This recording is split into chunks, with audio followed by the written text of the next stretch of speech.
Welcome. Today we will be reading Lesson 224 in the workbook, and from the text, Chapter 19, Section 4b, the second obstacle, the belief the body is valuable for what it offers. Paragraphs 1 through 8. And now for Lesson 224.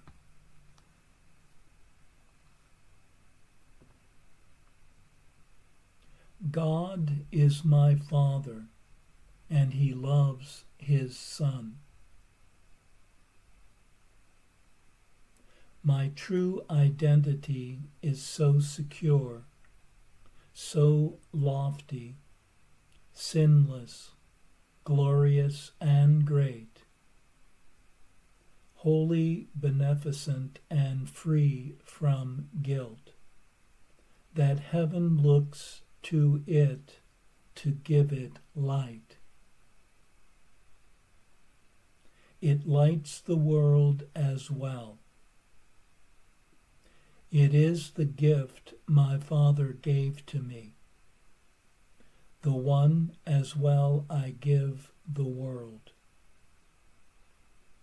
There is no gift but this, that can be either given or received. This is reality, and only this. This is illusion's end. It is the truth. My name, O Father, still is known to you.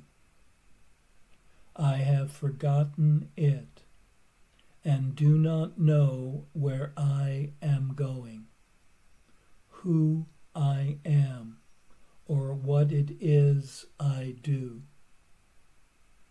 Remind me, Father, now, for I am weary of the world I see. Reveal what you would have me see instead.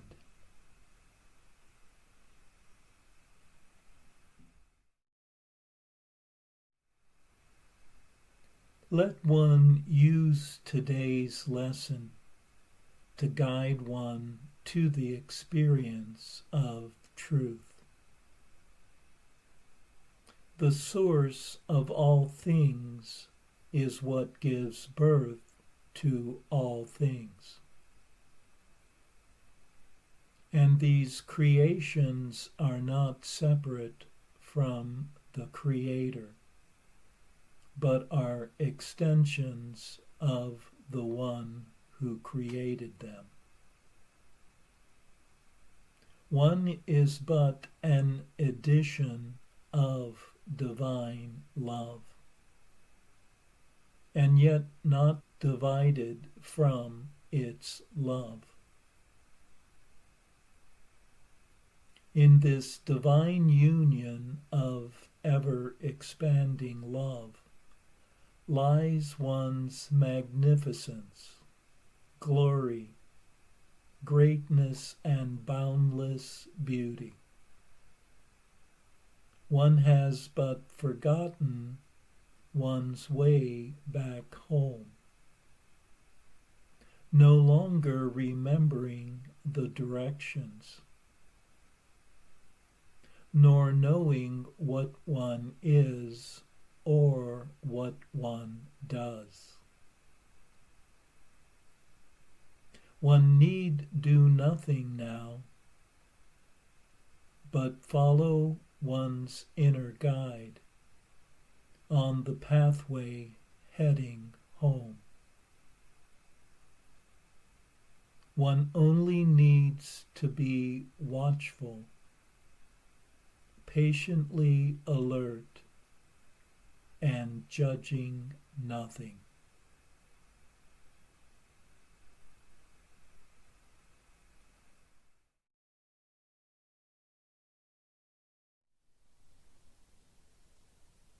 And now for our Text reading for today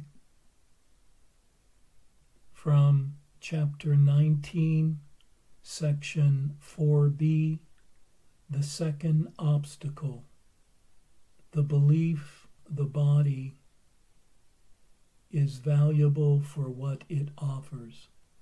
Paragraphs 1 through 8.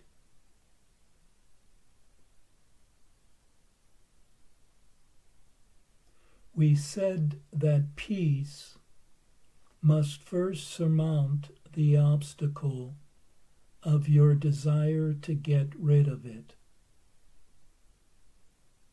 Where the attraction of guilt holds sway, peace is not wanted.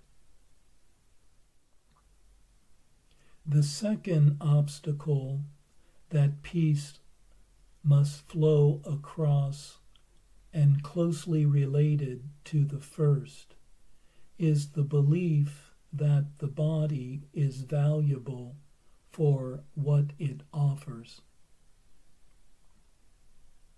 For here is the attraction of guilt made manifest in the body and seen in it. This is the value that you think peace would rob you of. This is what you believe that it would dispossess and leave you homeless. And it is this for which you would deny a home to peace. This sacrifice you feel to be too great to make, too much to ask of you. Is it a sacrifice or a release? What has the body really given you that justifies your strange belief that in it lies salvation? Do you not see that this is the belief in death? Here is the focus of the perception of atonement as murder. Here is the source of the idea that love is fear. The Holy Spirit's messengers are sent far beyond the body, calling the mind to join in holy communion and be at peace. Such is the message that I gave them for you. It is only the messengers of fear that see the body, for they look for what can suffer. Is it a sacrifice to be removed from what can suffer? The Holy Spirit does not demand you sacrifice the hope of the body's pleasure. It has no hope of pleasure. But neither can it bring you fear of pain. Pain is the only sacrifice the Holy Spirit asks, and this He would remove. Peace is extended from you only to the eternal, and it reaches out from the eternal in you. It flows across all else. The second obstacle is no more solid than the first. For you want neither to get rid of peace nor limit it. What are these obstacles that you would interpose between peace and its going forth, but barriers you place between your will and its accomplishment? You want communion, not the feast of fear. You want salvation, not the pain of guilt. And you want your Father, not a little mound of clay, to be your home. In your holy relationship is your Father's Son. He has not lost communion with him, nor with himself. When you agreed to join your brother, you acknowledged this is so. This has no cost, but it has release from cost.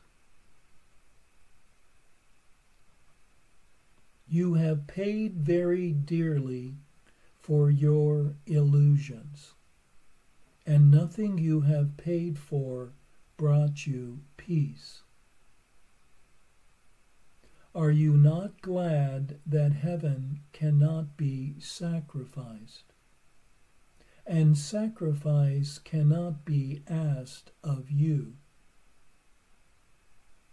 There is no obstacle that you can place before our union. For in your holy relationship, I am there already. We will surmount all obstacles together, for we stand within the gates and not outside. How easily the gates are opened from within, to let peace through, to bless the tired world. Can it be difficult for us to walk past barriers together when you have joined the limitless? The end of guilt is in your hands to give. Would you stop now to look for guilt in your brother? Let me be to you the symbol of the end of guilt, and look upon your brother as you would look on me. Forgive me all the sins you think the Son of God committed, and in the light of your forgiveness, he will remember who he is and forget what never was. I ask for your forgiveness, for if you are guilty, so must I be. But if I surmounted guilt and overcame the world, you were with me. Would you see in me the symbol of guilt or of the end of guilt, remembering that what I signify to you, you see within yourself? From your holy relationship, truth proclaims the truth, and love looks on itself. Salvation flows from deep within, the home you offered to my Father and to me. And we are there together in the quiet communion in which the Father and the Son are joined. O come ye faithful to the holy union of the Father and the Son in you, and keep you not apart from what is offered you in gratitude for giving peace its home in heaven. Send forth to all the world the joyous message of the end of guilt, and all the world will answer. Think of your happiness as everyone offers you witness of the end of sin and shows you that its power is gone forever. Where can guilt be when the belief in sin is gone? And where is death when its great advocate is heard no more? Forgive me your illusions and release me from punishment for what I have not done. So will you learn the freedom that I taught by teaching freedom to your brother, and so releasing me. I am within your holy relationship, yet you would imprison me behind the obstacles you raise to freedom, and bar my way to you. Yet it is not possible to keep away one who is there already. And in him it is possible that our communion, where we are joined already, will be the focus of the new perception that will bring light to all the world contained in you.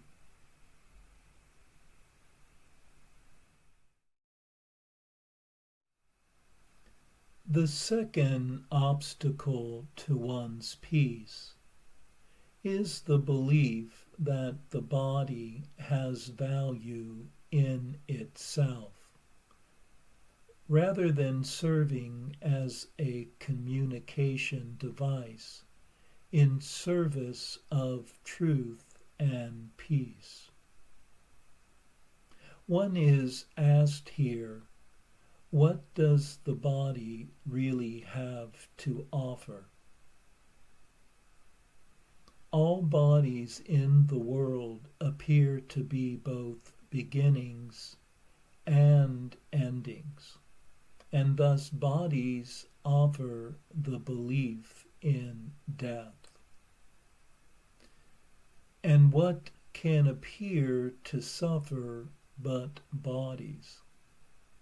And thus bodies also offer the fear of pain. Bodies seem to separate oneself from others and from one's source. Thus, the desire to find one's home in the body comes with a heavy price.